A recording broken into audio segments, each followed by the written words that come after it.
right, can everyone hear me? Welcome to United Astronomy Clubs of New Jersey. We are here once again in Jenny Jump State Forest in Hope, New Jersey. Bow, bow, bow, bow. Oh, wow.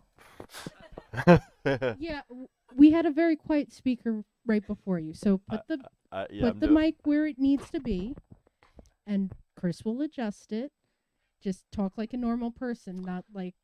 I don't. What do normal people talk like? All right. So, just to give everyone a chance to come on down, find a seat, because we're about to start the presentation. I do want to welcome everyone who is joining us here and online, because that is right. We do live stream these to both Twitch and YouTube. So if you're ever sitting at home wondering what to do on a Saturday night at 8 p.m., feel free to join us here online, say hi in chat, ask questions, and learn a little bit about space science and astronomy.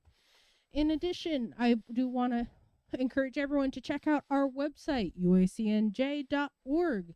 It's where you can find not only a list of all our past and upcoming talks, but a list of all our member clubs.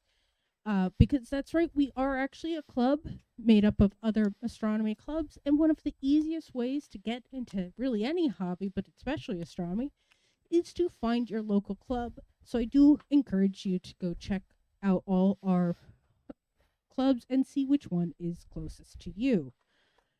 In addition, you can follow us on our social media pages, our Facebook, Instagram. We have a Discord server, all great places to keep in touch with what we're doing, such as our fundraising effort to build the new shed for the Midkiff telescope. We're just waiting on final building permits, and then we'll be breaking ground on that. So, yay. Hopefully that'll be soon. I don't know when, because unfortunately I'm not completely in the loop on that. That is not my project.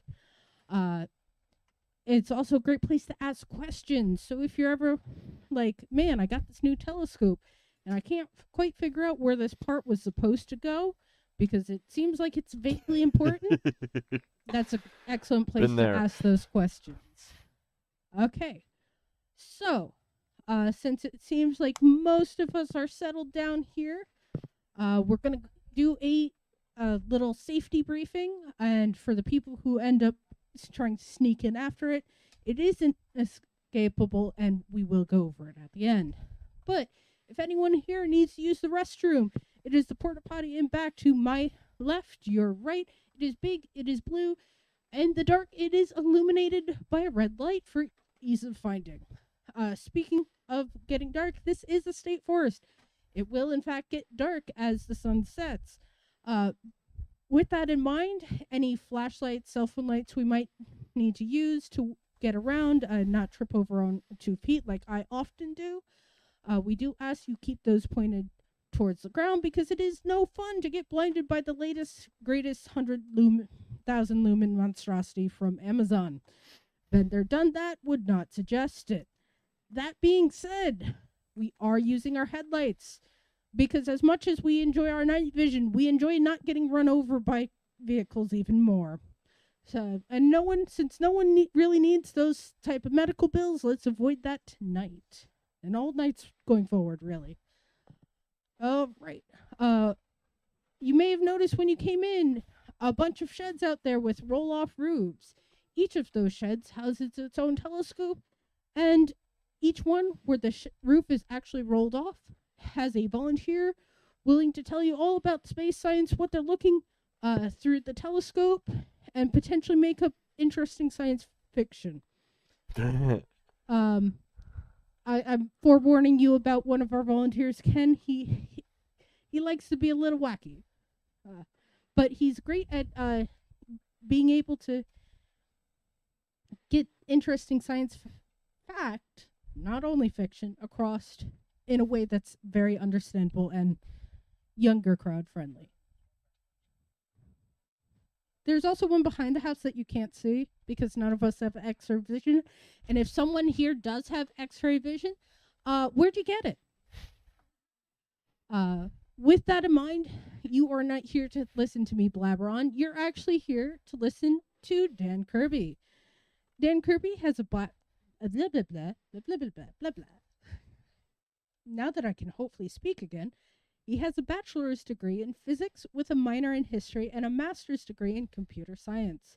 He has been an amateur astronomer since childhood and is a member of the board of the Amateur Astronomers Association of New York, one of our member clubs, and is a member of the board here at UACNJ. He has spent many nights wandering between the stars, doing astrophotography, or even just regular old visual stargazing. And he is a man of many hobbies, which he will doubtlessly regale all of you with all of them later. For his day job, he's a software engineer, and you can follow his Instagram, which I will leave him to shamelessly plug. And with that, here's Dan. Okay. All right. So, if you wanted to follow my Instagram, it is The Intergalactic Wanderer, and it's where I post my astrophotography work. But yeah, so the title of this talk is All of the Times We Didn't Find Aliens.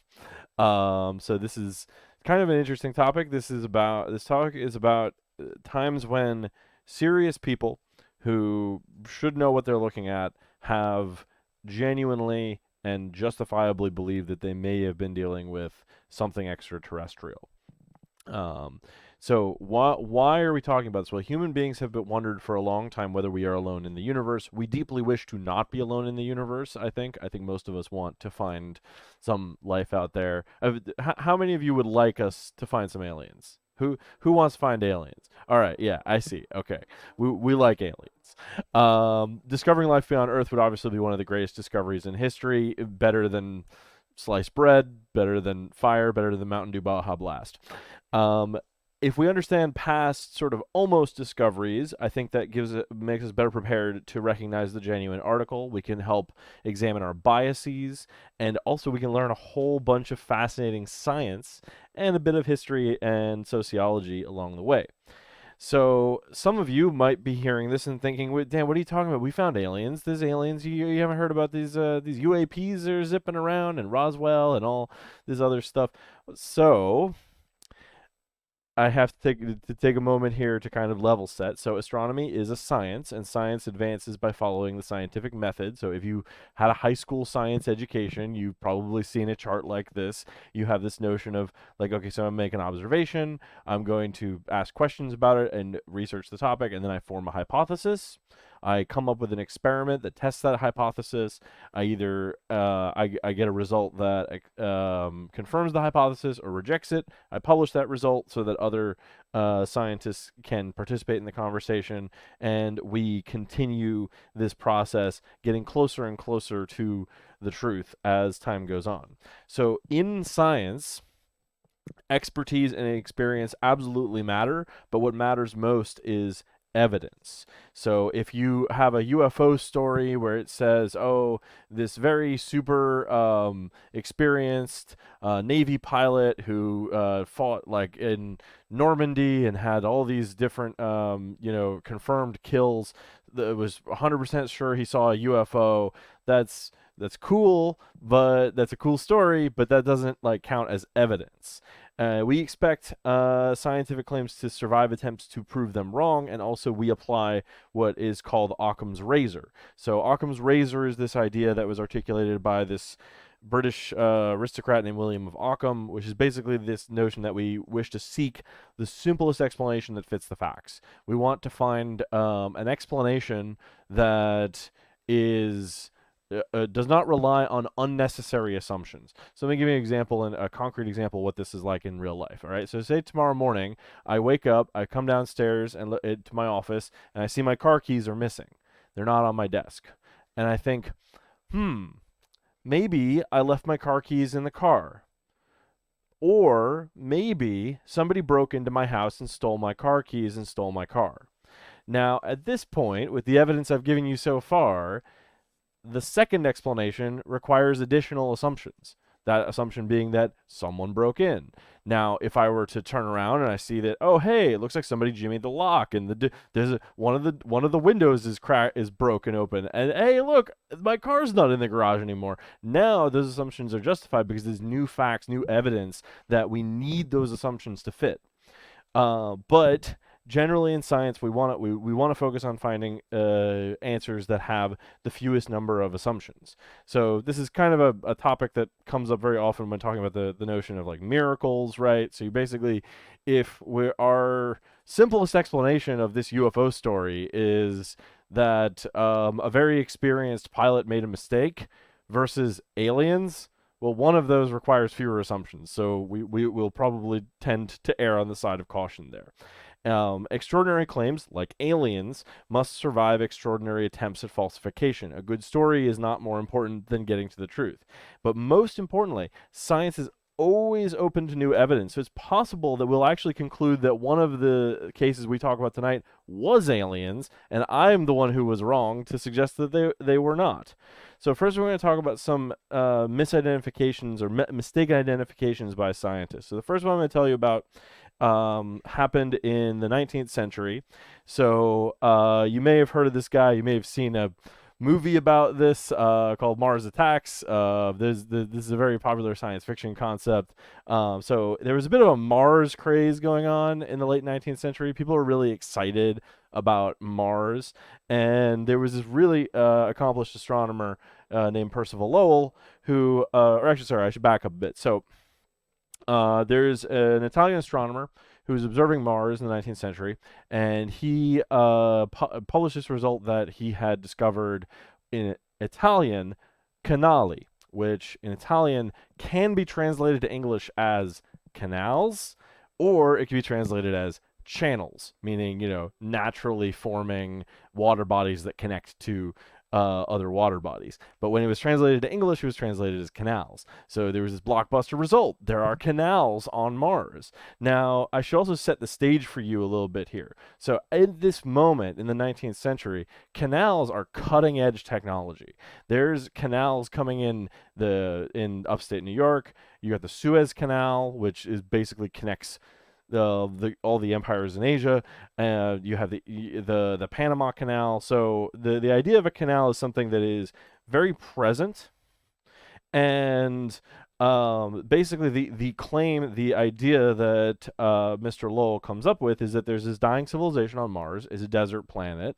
He was right about that. Turns out it is a desert planet, and the civilization is building these canals in order to move water from the polar ice caps to their equatorial cities so that they can water their crops and feed their citizens, right? So it turns out that we sent a spacecraft to Mars. We've sent several spacecraft to Mars, and we haven't found any canals yet.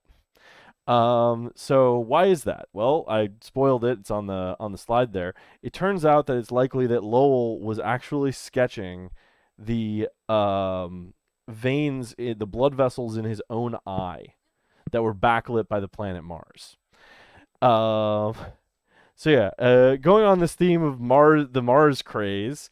So Nikola Tesla was a fairly famous scientist in this time period. He did a lot of really amazing work with electronics and radio, and he claimed in 1900, around 1899 to 1901, that he detected a series of unusual radio pulses, which he speculated were messages from Mars.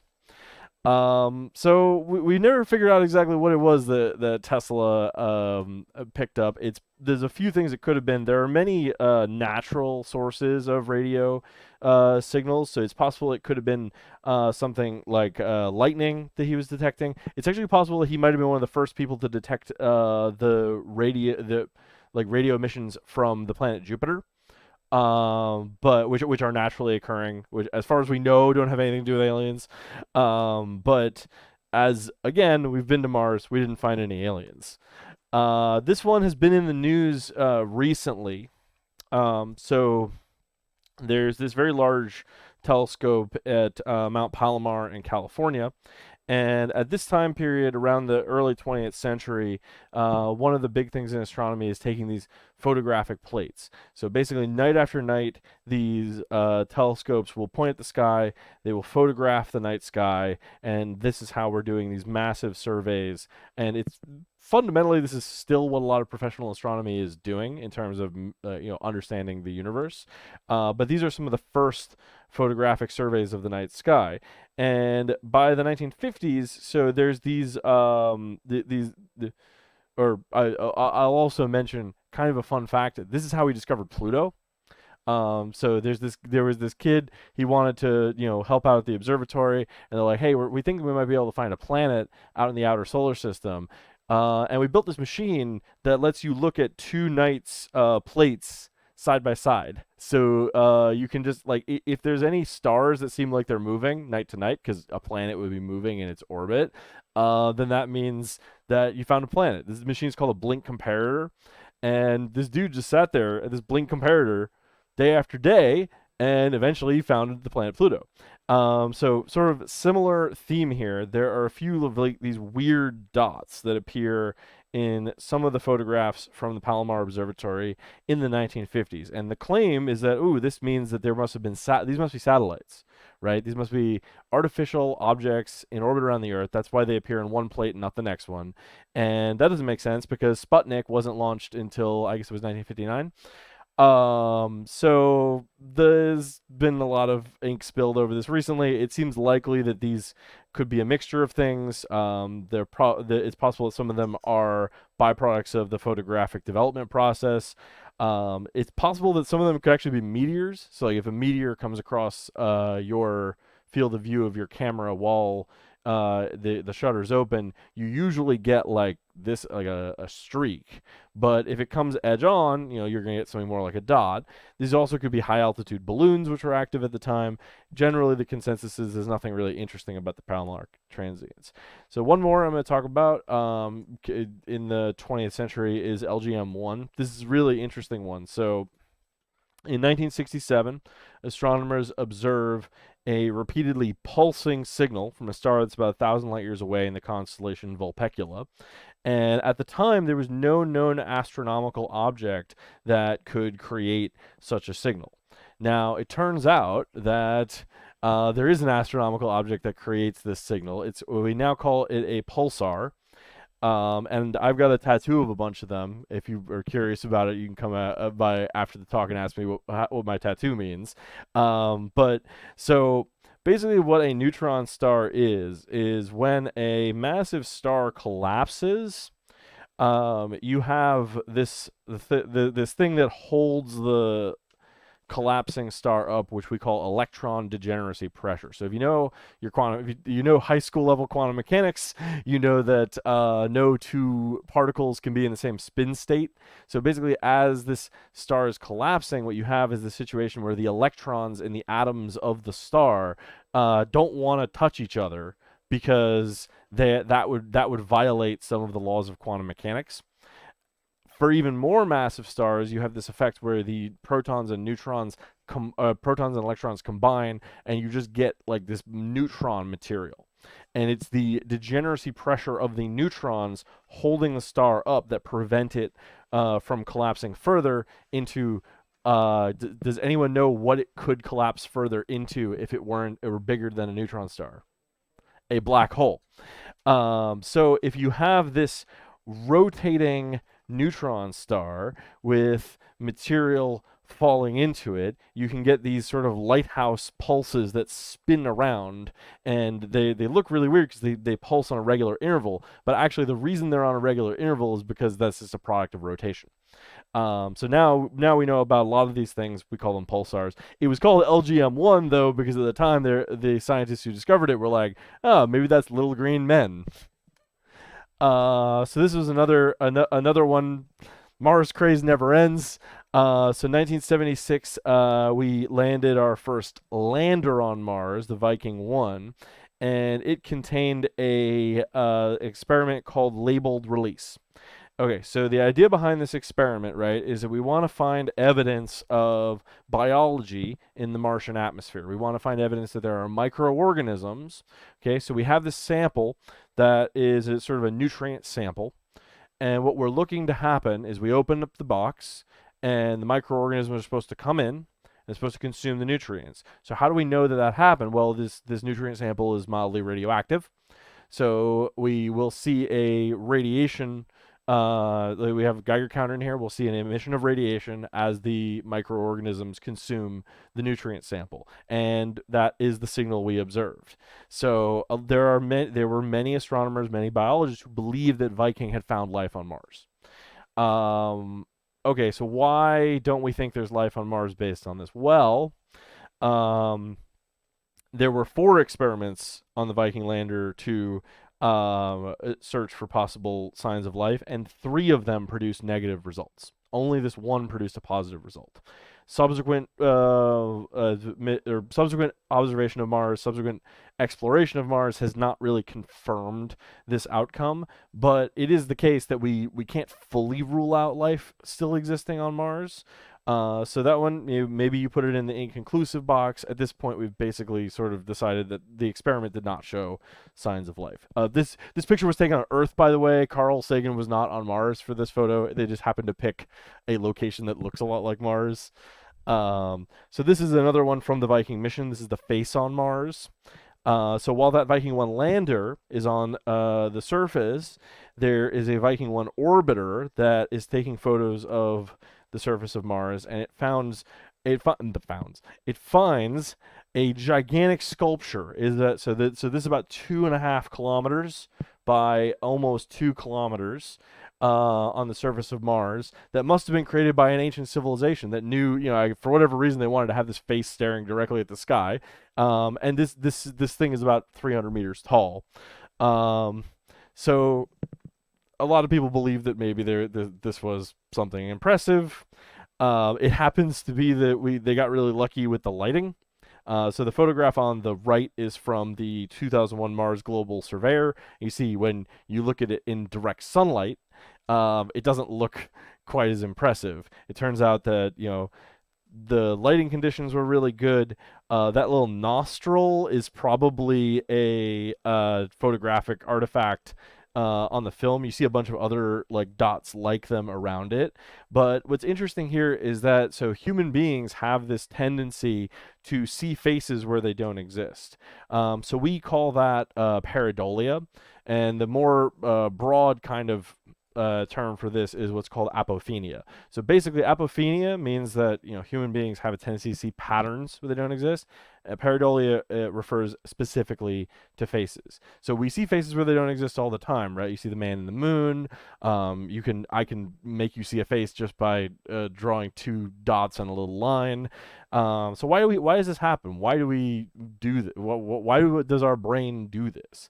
Well, it probably has a lot to do with the fact that we evolved on the African savanna and had to be able to recognize predators in the dark. If the face you're seeing in the darkness is the face of a lion that's about to eat you, then having a few false positives might be worth tolerating. So that's the explanation for the face on Mars. So another one from the 1970s, the WOW signal. So there's this telescope that was built at the Ohio State University called the Big Ear, and it was built basically to examine the universe to map the hydrogen sky. So at around the wavelength of 21 centimeters, this is where basically atomic hydrogen emits electromagnetic waves due to excitation. So it's a very specific frequency. It's basically a way for us to see where all the hydrogen is. It also happens to be a very quiet section of the electromagnetic spectrum. There's very little background noise in this section. So that's what this graph on the bottom left is showing you. So we call this the water hole in SETI, in the search for extraterrestrial intelligence. We have this idea that if extraterrestrials wanted to send signals to one another, this would be a very good frequency wavelength to be operating on because it is relatively quiet and because it corresponds to the nature of hydrogen, which is basically fundamental to the universe, right? Like if you have basic chemistry and electronics, you know about hydrogen, so you would know about this frequency. Okay, so when this project is finished, the Frank Drake, who was a SETI, or he's one of the founders of SETI astronomy, comes to the university with this idea of we could now use this for a SETI survey. We could use this to look for aliens. And so what he does, he gets these printouts from the Big Ear telescope, and he gets a grad student, not unlike our intrepid discoverer of Pluto, who is tasked with just basically reading through these printouts and looking for signals that are strong. So the way that this is these data are presented is basically a time series. So time is going forward as you go down the page, and left to right represents frequency shifts. So these are like the different bins of frequency that the telescope is able to discern. So he sees this very tight, very narrow signal, and the basically the z-axis, the signal strength is represented by a digit 1 to 9 or a letter. So it's 1, 2, 3, 4, 5, 6, 7, 8, 9, A, B, C, D, E, F, right? So he's scrolling through this stuff, and he sees 6EQ-UJ5, circles it, scribbles, wow, because this is basically the strongest signal that they've ever seen. Now, I would actually have said that of all the cases I'm going to talk about tonight, this was the most interesting. And I say that on the basis of the fact that it is very difficult to explain this through natural occurrences. There have been papers flying back and forth in astronomy since it happened, attempting to provide a satisfying explanation. Only recently was there a paper that came out that I think is fairly convincing that the most likely explanation is that this is a rare astrophysical event like a gamma ray burst. So you basically have this huge wave of electromagnetic energy that is flying through space, and it happened to like slam into a cloud of hydrogen and send that signal towards us by sheer chance. And that is why we see the wow signal, and why it's never recurred, and why it doesn't seem to be like a natural fixture. Like, we don't see signals like this every day. That said, I would say there are probably still people who would tell you that they think the wow signal was aliens. This was now we're getting into the 1980s. So you may have heard about this or potential discovery. So Earth and Mars exchange material on a regular basis. Every day there are meteors from Mars that land on Earth, and meteors from Earth that land on Mars. And there's one meteor that was discovered in the Allen Hills area of Antarctica, which was given the designation ALH 84001. And it has these sort of microscopic structures. I think it's probably the safest term I can use, about 20 to 100 nanometers in length. And at the time, some astrobiologists looked at it and they said, this is evidence that there was ancient bacteria on Mars. This was a controversial paper when it came out. A lot of people did not agree with this conclusion when it was published. However, the Vice President of the United States went on television to announce the discovery and claimed that we found basically proof positive of life on Mars. Now, this one is a little bit of a less dramatic story than other, mistaken identifications, because it sort of dies by 1,000 cuts. So bit by bit, sort of inch by inch, there's just more and more kind of propositions of how we could find a natural, non-biological explanation for why these structures existed within ALH 84001. So we sort of have this kind of like, all right, it gets into a point of a he said she said, in a sense, where it's like, well, there's so many ways that it could not be aliens that it seems like we sort of have to accept that it's probably not aliens. But the interesting thing about this discovery is that it basically shaped NASA planetary science from the 90s to today.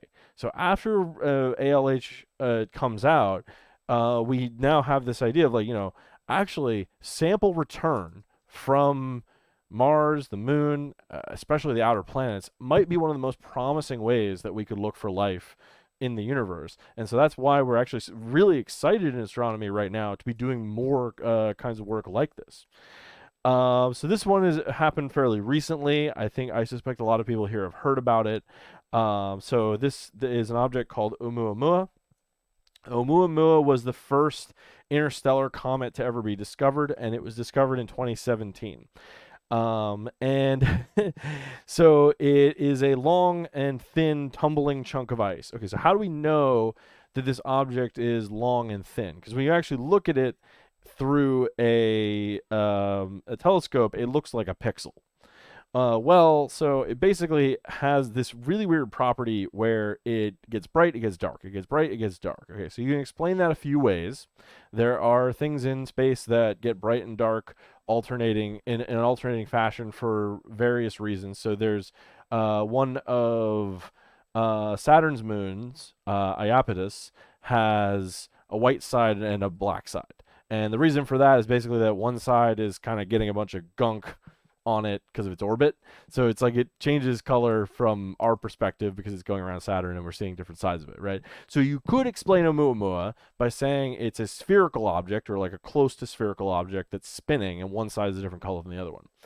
But the data just don't fit that as well as the notion that it's something that's shaped like a pencil that is tumbling, and the reason it's getting darker is because we're seeing it like point on. Like imagine it was a I imagine I had a bow and arrow and I was pointing it at you, which I'm sure you would all find at least it would wake you up. Then you would see like kind of the smallest point of the arrow, but then if I put it sideways, it would become brighter because you'd see more of it. So that's what Oumuamua looks like. Now it happens to remind a lot of people of a sci-fi novel that I read when I was I think 14 years old called Rendezvous with Rama. Okay, so what happens in this book, right, is there's this object that enters the solar system that at first we think it's a comet, and it turns out it's long and thin, and it gets the name Rama because the author had speculated that in the future we would run out of the Greek and Roman gods and we'd start using the Hindu ones to name objects in space. And it turns out it's a big giant spinning spacecraft that the book is about exploring it. I'm not going to spoil the book. But here's the thing about Oumuamua, all right? So actually, I kind of have to spoil the book. So the interesting thing that Oumuamua does that is very similar to the object in the book is that as it gets closer to the sun, it exhibits what is described as non-gravitational acceleration. So it seems like its orbit is not purely ballistic. For some reason, as it gets close to the sun, it seems to accelerate, almost like it, has some sort of rocket motors on it, and it's doing. And so there's a speculation that maybe it is what is called a solar sail. So solar sails are actually a real thing. We've built them. This is not a real photograph of one. This is an artist's impression, but we have made these things and tested them in orbit around the Earth. It's basically the idea that you have this sort of thin foil that is propelled by particles from the sun, right? And so this supposition is that Oumuamua is like a piece of an alien spacecraft that is like floating through our solar system, and that's why it has this non-gravitational acceleration.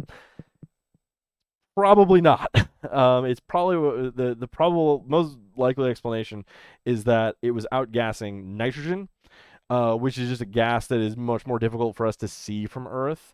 So basically, it's doing what comets do. Comets, as they get close to the sun, they emit gases because they're heated by the sun, and that changes their orbits. We've since discovered other interstellar comets. We've had two more, Borisov, and the most recent one was Atlas. I think it was discovered by Atlas. I don't remember what. Yeah, it's 3i Atlas. It's called 3i Atlas. Those are more obviously comets than Oumuamua was. We haven't visited it. We're probably never going to be able to. But hopefully, as more interstellar objects enter the solar system and we are able to detect them, we will see more objects that look like Oumuamua, and then we'll be able to have a better understanding of why it looked like it did. So Boyajin star is another recent suggestion of a discovery of extraterrestrial life. So in 2019, astronomers observed a mysterious dimming of a star that's about 1,400 light years away in the constellation Cygnus. So there's this idea in science fiction. You'll notice that the way we reason about this is kind of in some ways not changed that much since Lowell, right? Like Lowell's thinking about canals because canals are, cool technology of the time. Now we're thinking about Dyson spheres because Dyson spheres are this cool science fiction idea. So a Dyson sphere is basically this notion of like, well, if you look over the course of human history, we're almost always asking for more energy. We always want more. And actually, times in human history when we have reduced our energy consumption usually correspond to some sort of social collapse. Like the Roman Empire falls, and it's like, all right, well, we don't need as much energy anymore because we don't need to keep all these centurions, well fed. So eventually, you're going to run out of energy on your planet, and eventually, you're going to want to get all the energy of your star. So basically, what Freeman Dyson suggested is that a really interesting SETI idea would be to look for a star that only emits in the infrared.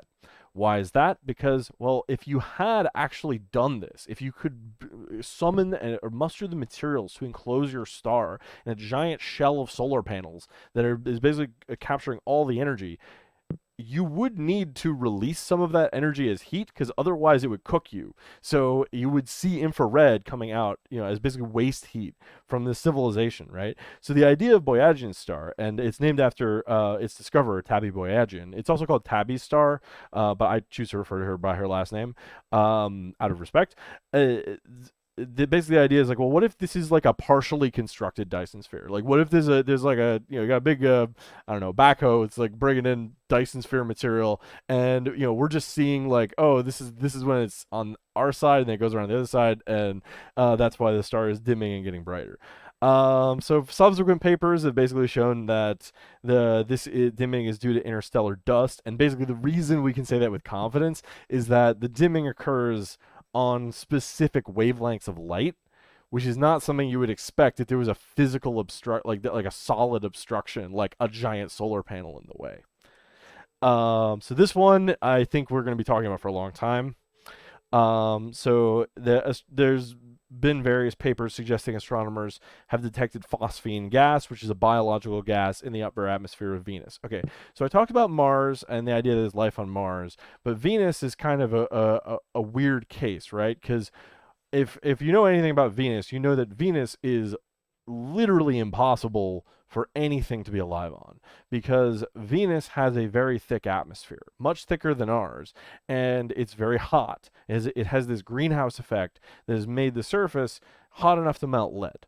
So the spacecraft that humanity has sent to Venus have all been made by the Soviet Union, and they basically lasted for like 90 minutes before they got crushed by the atmosphere.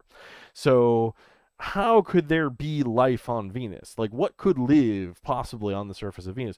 Well, the idea of life on Venus, and to a lesser degree, the idea of life on Mars, is generally oriented around the idea that earlier in the history of the solar system, all three of these planets, Earth, Mars, and Venus, had relatively similar conditions. And Venus only became this unlivable hellscape, later on, right? And Mars only became this desert wasteland later on because it's lost its atmosphere and its magnetic field collapsed. So Mars sort of just gets stripped of everything. It's like, well, maybe something survived. In the case of Venus, so the upper atmosphere of Venus is actually very similar in temperature and pressure to where we are right now in this observatory. Like, it's in the 60s, 70s in Fahrenheit, and similar to Earth normal pressure. So the idea is like, well, maybe Venus had a biosphere that like was active on the surface, and then after this runaway greenhouse effect happened, then everything that survived in the upper atmosphere. So basically, where I kind of have to pour cold water on this is subsequent observations after this paper came out suggesting the discovery of phosphine have suggested that the signal is less definitive and possibly explicable by known gases in Venus's atmosphere like sulfur dioxide. A similar case, we experienced a similar case with K218b. Okay, so a little bit about exoplanet astronomy.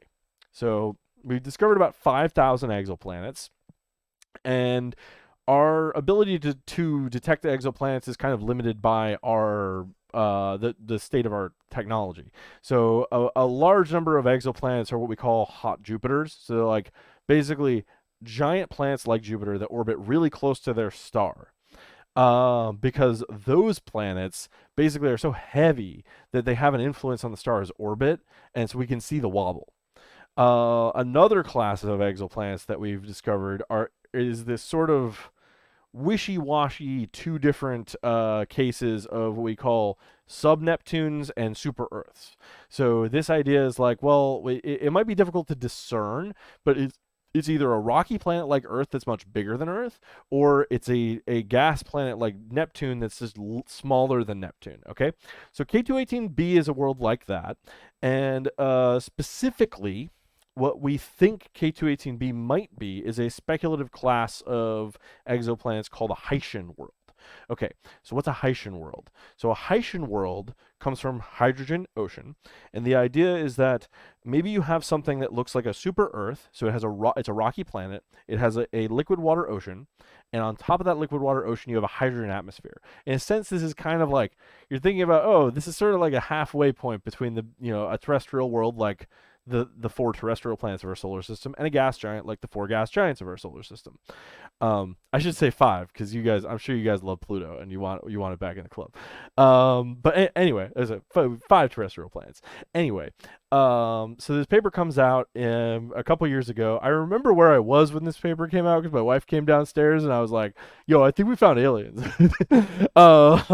And basically it says that it's 124 light years away, and the paper comes out saying there's a substantial amount of dimethyl sulfide in its atmosphere. So DMS, like phosphine, is a biological gas. It's basically something on Earth that we don't know of a non-biological way to produce this gas. Okay. So later papers come out and they say, well, the data fits the presence of DMS in K218b's atmosphere, but you could also interpret the data where K218b is not a Haitian world at all, but is a magma planet. And if you make that assumption, now you don't get any DMS in the atmosphere.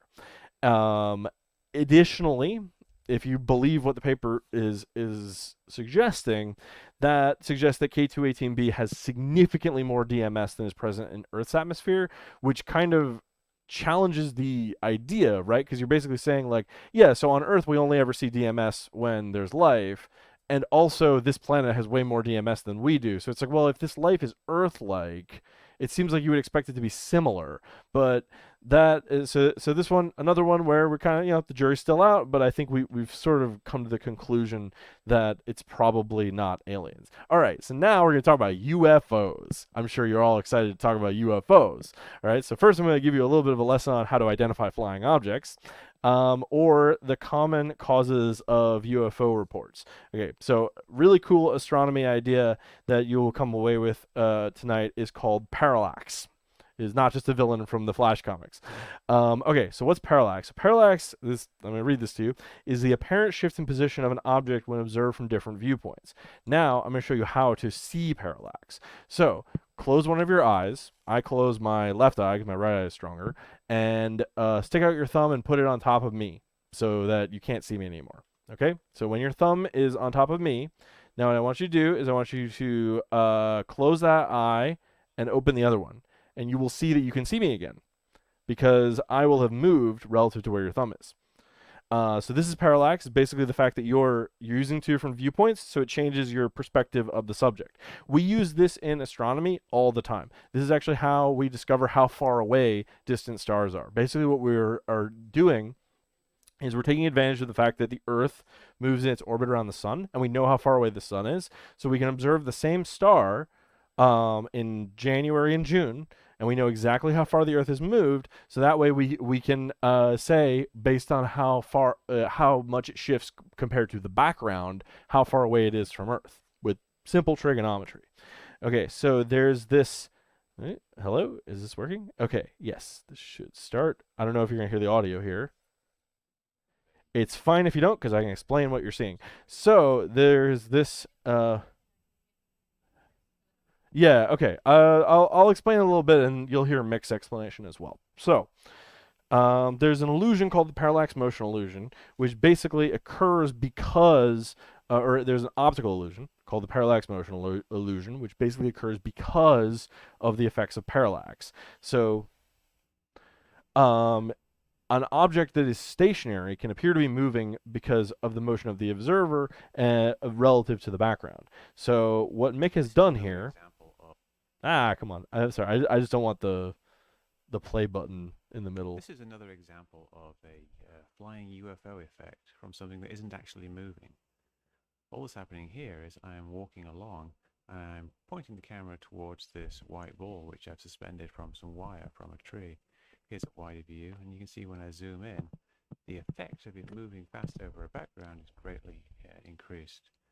This is the original shot, where there's even less of an illusion. And here it is without the image stabilization. And you can see it doesn't look like it's moving at all, really. Here's the setup. There's a deer in the background.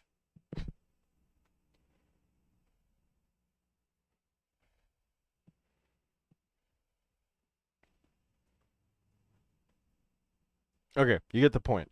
All right, so why am I talking about optical illusions? Well, you'll see in a minute. But first, before we jump into UFO cases, I want to talk a little bit about some other common causes of UFO sightings. You'll see why parallax motion illusion causes it a lot. But I will also talk about some other causes of UFO sightings. So obviously, celestial objects, including man-made satellites. So this is a Starlink train. So if you don't know, SpaceX has a satellite internet service called Starlink, and part of the way that they maintain this constellation of satellites is they stack a bunch of satellites up onto one Falcon 9 rocket. They launch it from their starbase in Texas, and they put it into what we call a parking orbit. So we have this, you have this cargo ship in this parking orbit. It releases all these little satellites. They spread out along their orbit. And then at the appropriate time, they boost themselves into their final orbits. So basically, you get a bunch of launches for the price of one, and for a couple of loops around the Earth, maybe 2 or 3, you have this weird-looking chain of dots going across the sky.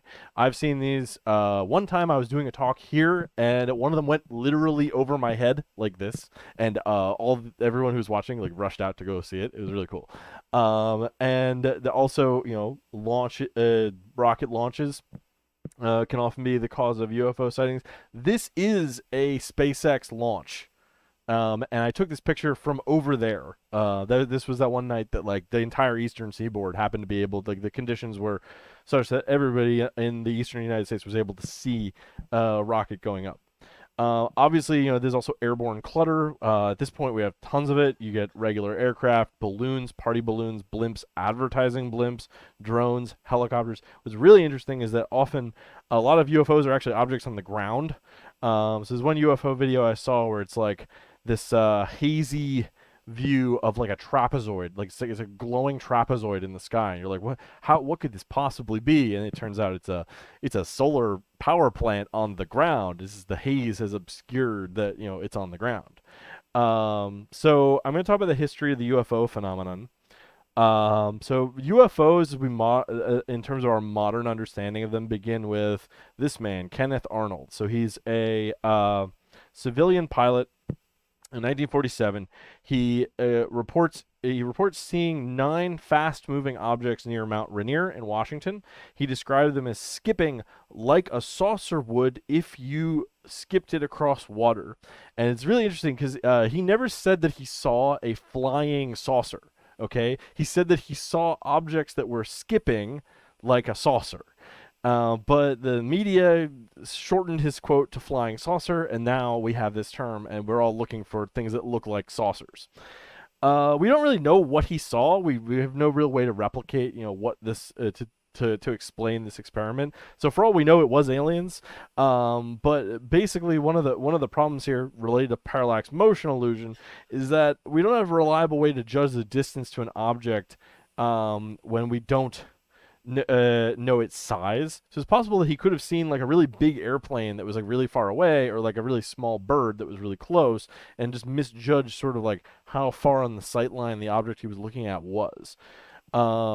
But anyway, so Kenneth Arnold makes this report. He genuinely believes he saw something extraordinary, and then all of a sudden everybody's seeing these flying saucers all over the place, and shortly thereafter we get this flying saucer that crashes at Roswell. So the Air Force announces, "Hey, we captured a flying saucer," and the news media saying, "Oh, would they have a flying saucer?" So the claim is that the Air Force recovered basically a crashed alien spacecraft in Roswell, New Mexico. and the U.S. Army Air Force proceeded to cover up the incident. Now, amazingly, that's true. The Air Force did cover up the incident, and that is the official story as of 1997, when the Air Force came out and said. So like they claimed that, oh, whoa, nothing to see here. This wasn't an alien spacecraft. This was actually a weather balloon. 1997 rolls around. They declassify a bunch of material and they say, hey, actually, we were lying. It wasn't a weather balloon. It was a spy balloon. It was basically a balloon that we built in order to monitor Soviet nuclear tests. So we did this cover up in order to prevent, for national security reasons. Now, this is going to come back to Occam's razor, right? Now, it's possible that this is a second layer of the cover up, right? It's possible that this really was an alien spacecraft, but that now seems to be an extra assumption, because we know that the United States was very interested in monitoring the Soviet nuclear program at this time, and we know that these balloons existed. This is a picture of one. This is not a weather balloon. This is a spy balloon.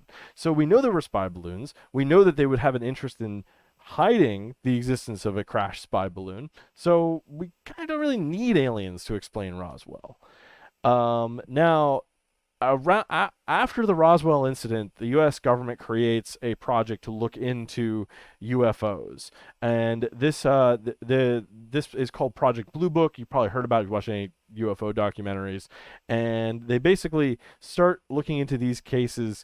And there's a few of them that they call the classics, and this is one that I find exceedingly interesting because it kind of fits into a lot of the patterns of cool UFO stories, and also is very relevant today. So October 1st, 1948, Fargo, North Dakota, U.S. Air Force Captain George Gorman, amazing name. He was one letter off. George F. Gorman. I might be dating myself with this, but there's a famous basketball player named George Foreman who had he had this like license line of tabletop grills called the George Foreman grill. So in the 90s, anyway, so Captain Gorman, he encounters this UFO that flies circles around his P-51 Mustang. This aircraft is doing high G maneuvers. It's zipping all over the place. It's doing all sorts of weird stuff. This is obviously an artist's interpretation. I picked it because it looks cool. I thought it was funny to add him saying, hey, pull over. The reality is this object is very likely a lighted balloon. And part of the reason that we can say that with some degree of certainty is that there were ground observers at the time, including an air traffic controller, who described the object similarly to Gorman. They said it was a glowing orb, but they also said that it wasn't moving in any particularly interesting way. Basically, Gorman is flying around this thing, and it's sort of floating at wind speed, which is what balloons generally do. So that suggests that Gorman is experiencing an optical illusion driven by parallax motion. Remember that. Okay, so this is another famous case, the Phoenix Lights. So this was in 1997, same time that they were admitting the truth about Roswell. So there's citizens across Nevada and Arizona witnessed this boomerang-shaped UFO with 5 spherical lights flying over the city of Phoenix and over the Arizona-Nevada border. Now, this is another case where it's sort of like apophenia can kind of make a lot of sense out of what's going on here. So, right, like you're seeing a series of lights in sort of like a boomerang shape, right? And your brain puts that together and says, oh, well, maybe they're connected. Maybe this is like a big aircraft. But in reality, these were probably just battlefield illumination flares that were dropped by, I think this is the Maryland Air National Guard. I don't know why they're practicing in Arizona. I guess Air National Guards operate all over the country. But basically, they are doing a practice exercise. They kind of are dropping these flares. They sort of float together, and that produces this UFO sighting. Okay, yeah. So now, here's where we get to the cool stuff. So these have been all over the news the last few years. So November 14th, 2004, this is a very interesting UFO story. You have probably heard it by now. And I suspect that a lot of the information you've heard about it is incomplete or is a little bit heavily leaning onto storytelling. So the story goes that the USS Nimitz is off the coast of San Diego, November 2004, and they have these weird radar artifacts coming in from one of the frigates in there, or maybe a destroyer. One of the vessels in their battle group is reporting, hey, our radar is seeing weird stuff. We're seeing objects that appear to be dropping from orbit into the atmosphere, and that doesn't make any sense. Now, it happens to be that they just installed a new radar system, so it's possible that this thing is just kind of glitching, but, they want to be cautious. This is the military. They want to be aware if this is a potential threat, so they send up a couple of aircraft to investigate what's going on, right? And these two pilots, David Fravor and Alex Dietrich, say they've run into this object that engages in these physics-defying aerial acrobatics, flying circles around them and doing high G maneuvers. Does this sound familiar to anybody? But thankfully they get it on video. They get a video of this object, and it's this tic-tac shaped UFO. Okay, so there's a little piece of information that I think people have generally not been informed of. The video you've seen of the Tic Tac UFO was not taken by David Fravor and Alex Dietrich's plane. Their aircraft did not have cameras on them, so they reported that they encountered this mysterious object. They returned to the Nimitz. Another plane was sent up looking for this mysterious object, and the pilot of that plane took a video of something on the horizon that appears to be an object flying in a straight line at a steady speed. This is the Nimitz UFO footage, and also called blur or tic-tac. Mick will explain it's less further. Interesting looking than the rotating gimbal footage. But it gets a lot of interest because of the testimony of Commander David Fravor, who describes a bizarre encounter with a 40-foot tic-tac shaped craft that ran rings around him before shooting off at hypersonic speeds. This video is not of that incident. It was shot shortly later by a different pilot in the same group. But what does it show? To understand the footage, you've got to know that there's actually two cameras being used, and the video switches between them, as well as switching zoom levels. It starts out in infrared mode, where white is hot, and we can see a shimmering heat source. 18 seconds in, they switch to the TV camera, which is just visible light. We can just see a blurry shape in the distance. At 41 seconds, it switches back to infrared, and we'll discuss that later. But for now, I'm going to focus on the TV footage, the visible light image. Here we see a dark blob, wider than it is high, and initially a little like a tic-tac or caplet shape. But over 20 seconds, it gets larger as the jet gets closer, and the shape shifts a bit, almost as if it's rotating about the vertical axis. It becomes a little more peanut-shaped, and a kind of tail seems to appear on the left. So what is it? I think it's a distant plane, flying at a bit of an angle to the jet and slightly above it. We know the camera's angled up at around 5 degrees at the start. But how can a plane look like a black blob? Well, we know planes can look very dark when backlit. And we know things tend to look like blobs when they're far away, especially in low-resolution blurry footage. So let's take a plane and see what it looks like, backlit in low-resolution blurry footage. Here's a typical passenger jet, a Boeing 767. If it's backlit, it would look more like this. Of course, what we're seeing is out of focus, so a bit more like this. Not only is it out of focus, but it's also low resolution, so let's do that too. Finally, there's a bunch of noise in the video. Let's have a look at that. So now we've got a simulated visible light image of a distant jet at various angles. We can see that from this angle, it looks a bit like the UFO at the start of the TV segment. And from this angle, it looks a bit like it does at the end of the segment, with a more peanut-like shape and the hint of a tail to the left. So if this is all we had to go by, I'd say this fits pretty well. So maybe the Nimitz video is just a distant passenger plane. But what about the infrared footage? In the interest of time, I'm going to continue on without showing you the rest of this video. But Mick West is very good at identifying flying objects, and he has really great videos that focus on a lot of these declassified Navy FLIR UAP objects. And what's really interesting is that the Defense Department, NASA, and other qualified independent experts have reached the same conclusions, which these are objects, they're basically videos of regular aircraft, birds, and airborne trash. Yes. Okay. And one more I want to talk about is the mystery drones. Does anybody here remember mystery drones? Did anybody go out to look for mystery drones? Did anybody see mystery drones? Awesome. Okay. Hang on a second. Let me get this back into the proper slideshow. Yeah, okay. So let me tell you about my experience with the mystery drones. So I live in West Orange. It's a Newark suburb, and I live on a hill.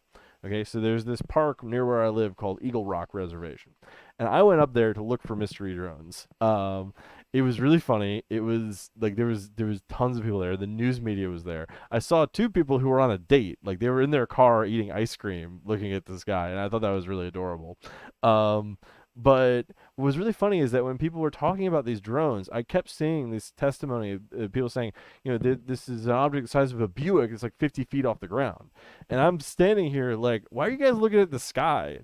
We're 600 feet above sea level. We're like 400 feet above the valley below us. If there's something 50 feet in the air buzzing around at the houses, you should be looking down at it. But yeah, so in the winter of 2024 to 25, there were these mystery drone sightings. Now, UFO sightings tend to occur in flaps. There's this craze. I talked about the one in 1947.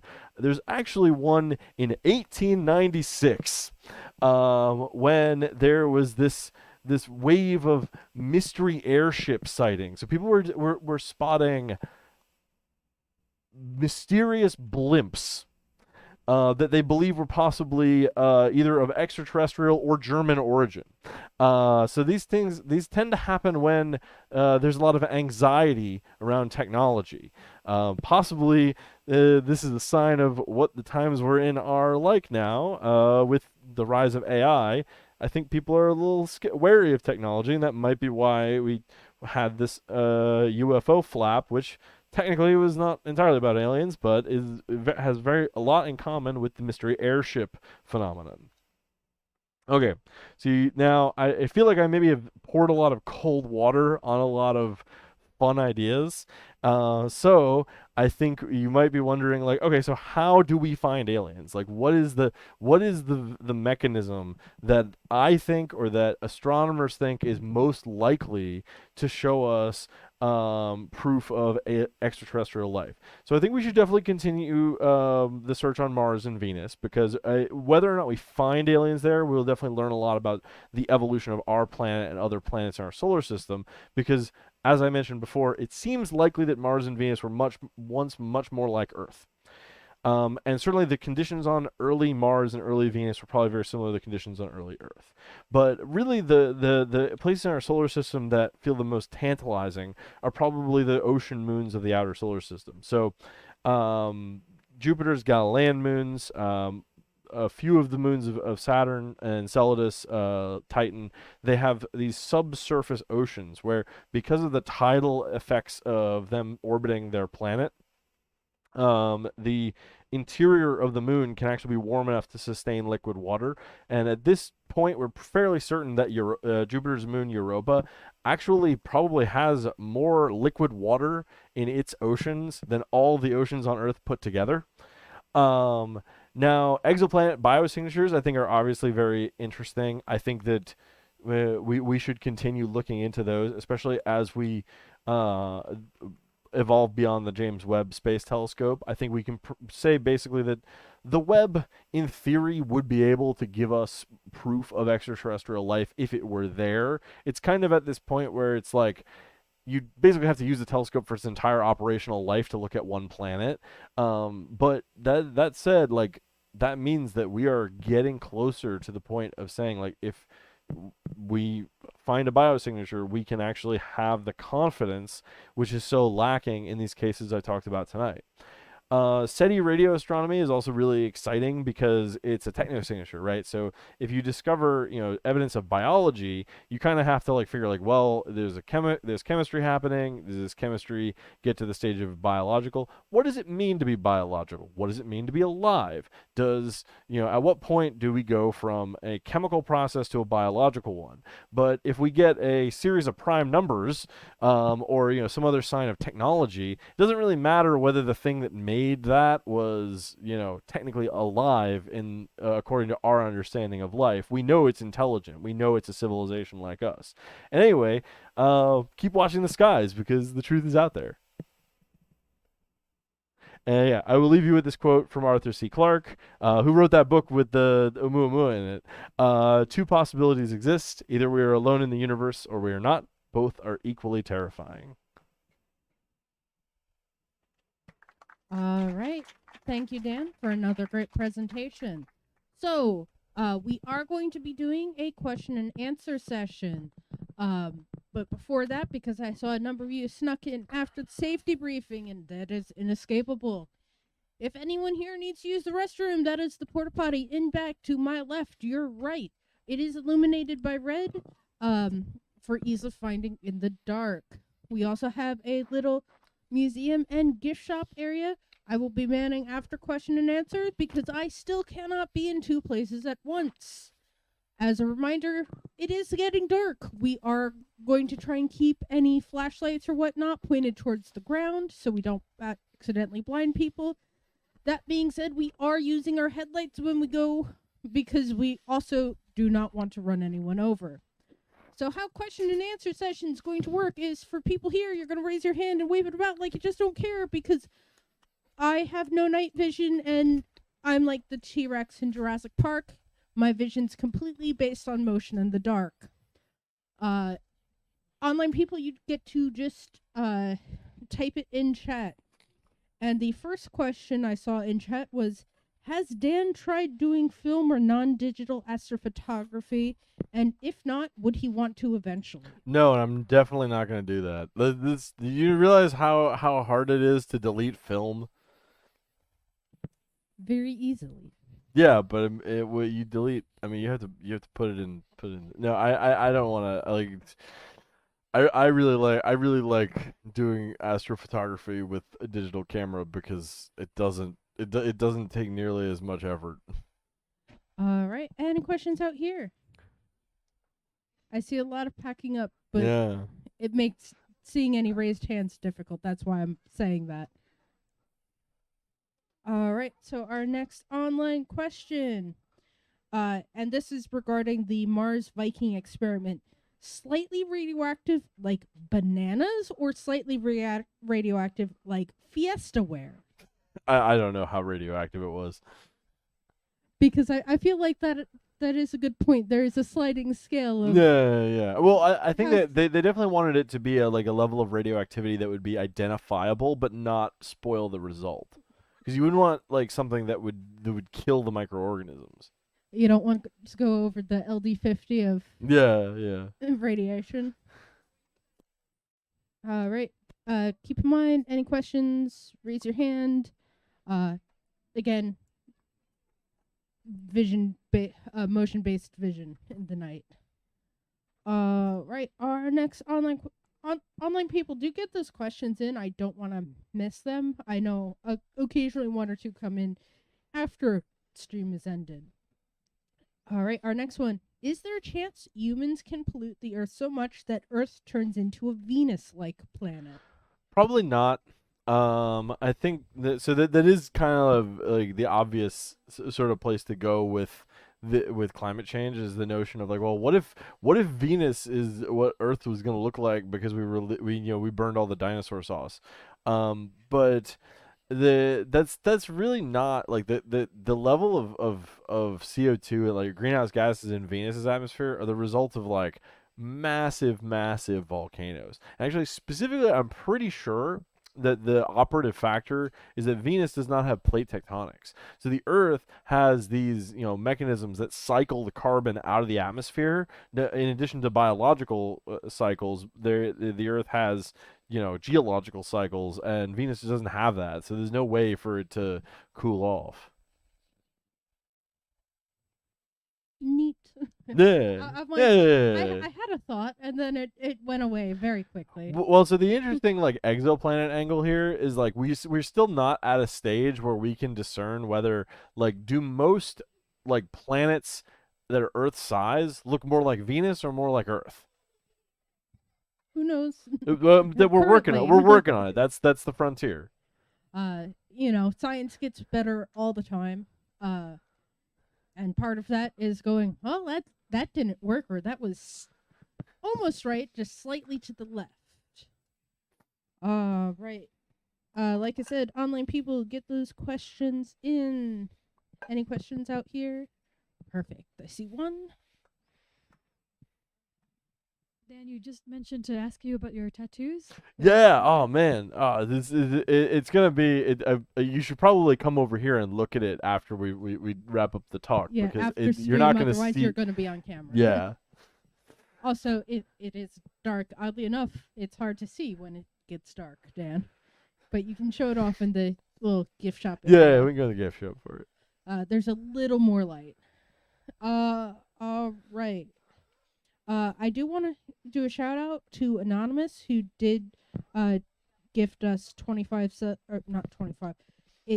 They gifted us 5 subs on Twitch. Nice. Thank you. We are a nonprofit organization, so support like that does go to help keep the bills paid and allows us to do free outreach like this. And lets us know we're doing a good job. All right. So it looks. Any last minute questions out here? Yeah. Yeah. He did call it dino sauce. For clarification, I do know that fossil fuels likely come more from like algae than macroscopic animals like dinosaurs, but also it's really fun to call it dino sauce. Are you gonna put your dino sauce on some dino chicken nuggets with some dino shaped tater tots? What's really cool is if you get if you process oil into plastic and you make plastic dinosaur toys, it's like the false self exists in the true self. It's like having a chicken. It's like having a chicken nugget in the shape of a chicken. All right. With that, I think we're gonna log off on a high note here. Thank you, everyone. Like I said, those follows, those free actions do mean a lot to us. The paid actions also mean a lot to us and has helped us do a lot and continues to help us do a lot. With that, I want to thank everyone here and online. And until next time, clear skies and good seeing. Good night, everybody. Keep watching the skies.